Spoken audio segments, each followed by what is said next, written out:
Welcome back to Tech Talk with Suits, and I'm your host, Suits.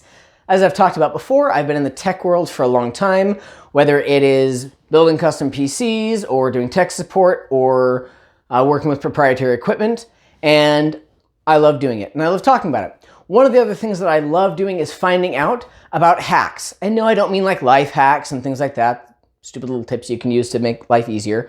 I mean computer hacks. And in this case, it is one of the biggest ones that has come out ever.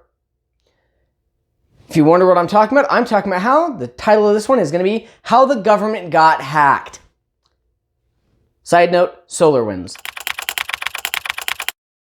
So, in order to explain what's going on with this, SolarWinds, and I will try to keep this brief, so that way if you're not sure what's going on, it won't be too bad. SolarWinds is a fairly large company with some great software. Their software is meant for database and network management. So in other words, their software sits and watches what's going on in databases and on the network, and it helps to manage that, and it lets you know when something is going on. Gives you little alerts, gives you different things, gives you all sorts of tools to be able to help manage your database and your network, which means it needs to be able to see everything on the database or on your network. The hard part is SolarWinds had hackers, and attackers in this case, plant a little bit of malware, or some very sophisticated malware, in their system. Unfortunately, it also got sent out in an update, because every good tech company will always update their stuff. So they sent out an update to several thousand customers. Well, this malware then hit those customers and created basically a backdoor, which in the tech world we call it a rat, or remote access Trojan, but they were able to make a backdoor. This backdoor allowed the hackers and attackers to be able to access those systems that it was downloaded to, probably fairly freely.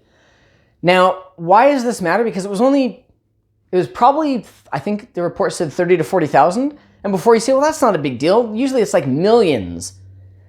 In this case, the reason why it's the worst hack in history so far is because it's not quantity, it is quality. Because SolarWinds is such a good software that it's in a lot of Fortune 500 companies like Microsoft, Intel, Cisco. If you've not heard of those names, you definitely are not in the tech world. Microsoft is the one who's making the Windows that you're signing into. Intel makes the little computer chips for your computer, your phone, whatever you are currently watching this on. And Cisco is huge in the tech world with computer components, phones, all sorts of different tech. And they are not small companies. So, what ended up happening, the other big one, was just a small little place called the US government. Yeah, the US government ended up being infected with this, and who did it hit? The Pentagon, the Treasury, Homeland Security, Department of Energy. Just, four smaller sections of the government.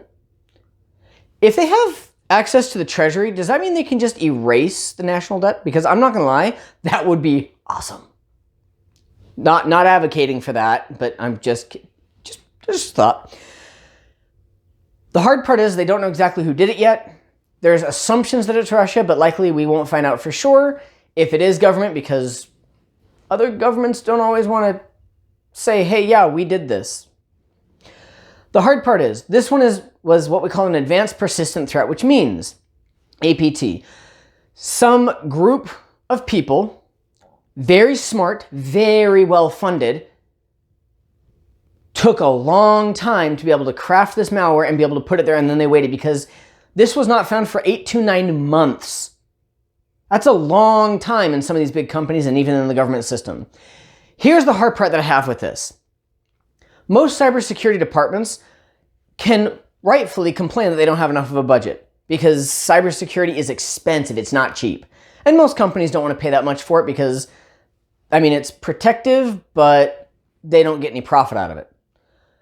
The hard part is, cybersecurity in the government has a budget of billions with a B. That's a lot of money to be able to watch stuff and say, hey, we should be protected. The reason why I have an issue with that, I don't have an issue with the billions part, but I'm wondering if it's not as well spent as it should be because the government's not even the one who found this issue. It was a private company, which I do not remember the name of. You could always Google it later on. But the government's not even the one who found this issue. It was a small private company that looked at it and went, hey, wait, this is causing a problem. We've been hacked. And the government went, you're right! And the cybersecurity specialist in the government went, what? Oh, no! Raise the buzzer! The alarm, there we go, the alarm, not the buzzer. Whatever. So, that's the issue that I have with that, is our own government didn't even find it right away. It was brought up by another group.